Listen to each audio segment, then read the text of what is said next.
Hello friends, আজকে আমি বানাচ্ছি লাউ চিংড়ি, এঁচোড় চিংড়ি। এঁচোড়টাকে সেদ্ধ করে আলু আর এঁচোড়টাকে ভেজে নিচ্ছি। এখানে জিরে, তেজপাতা আর শুকনো লঙ্কা ফোড়ন দিয়ে দিয়েছি। এবার এখানে আদা জিরে বাটাটা দিয়ে দেব। এখানে আদা জিরে বাটা দিয়ে দিয়েছি, লবণ দিয়ে দিলাম, হলুদটা একটু পরে দেবো।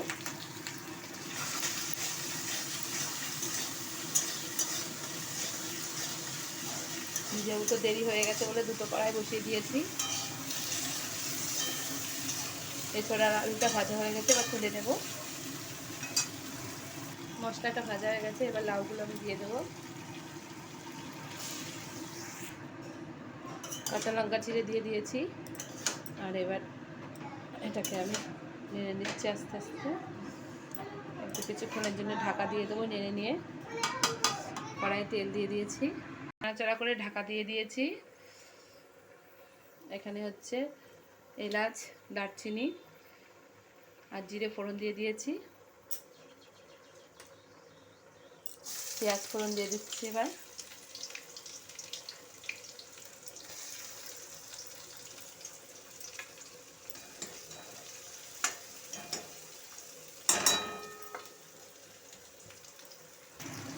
টমেটোটা দিয়ে দিয়েছি, দিয়ে এবার ভেজে নিচ্ছি।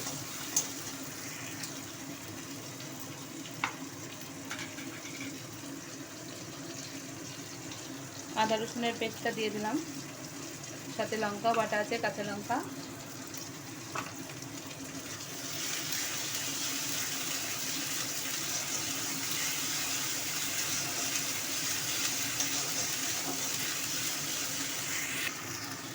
লবণ, হলুদ, জিরে গুঁড়ো দিয়ে দিয়েছি, সাথে একটুখানি জল দিয়ে দেবো।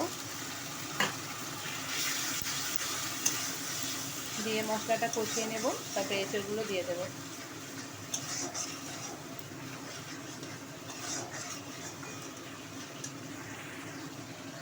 এখানে লাউয়ে টমেটো দিয়ে দিয়েছি, লাউয়ে অনেক জল বেরিয়ে গেছে। লাউটা আবার একটু ঢাকা দিয়ে দেবো ভালো করে সেদ্ধ হওয়ার জন্য। আর এখানে মশলাটা কষে গেছে, এঁচোড়গুলো দিয়ে দেবো।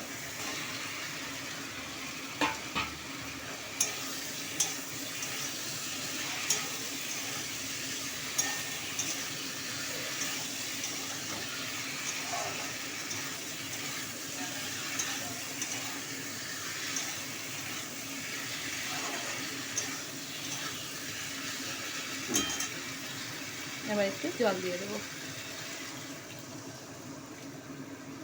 দিয়ে এটাও ঢাকা দিয়ে দেবো। এর মধ্যে চিংড়ি মাছটা দিয়ে দেবো, এটা অল্প দেবো আর অল্প লাউয়ে দেবো।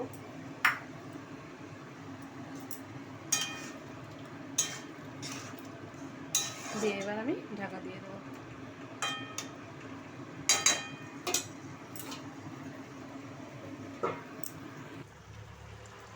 এবার লাউয়ের চিংড়ি মাছগুলো দিয়ে দেবো।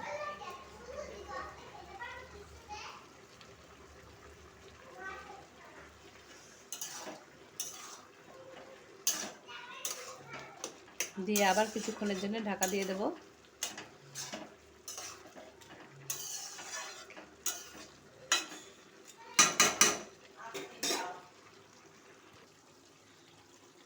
গরম মশলা দিয়ে দিলাম এছাড়ে, উপর থেকে ধনেপাতা একটু দিয়ে দিলাম, দিয়ে একটু নাড়াচাড়া করে নেব। করে এবার আমি 1 মিনিট মতন রেখে নামিয়ে নেব।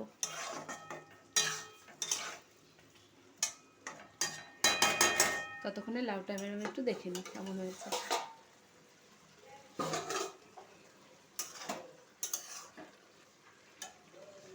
লাউয়ের মধ্যেও আমি একটু ধনেপাতাটা ছিটিয়ে দেবো।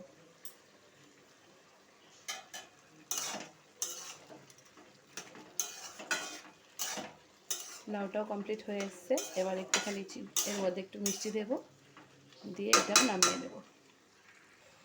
এঁচোড়টা আমার কমপ্লিট হয়ে গেছে, নামিয়ে নিয়েছি। লাই আমি গুড় দিয়ে দিয়েছি, যেহেতু দুটো একসাথে হচ্ছে, দেখানোর সময় পাচ্ছি না ঠিকঠাক করে।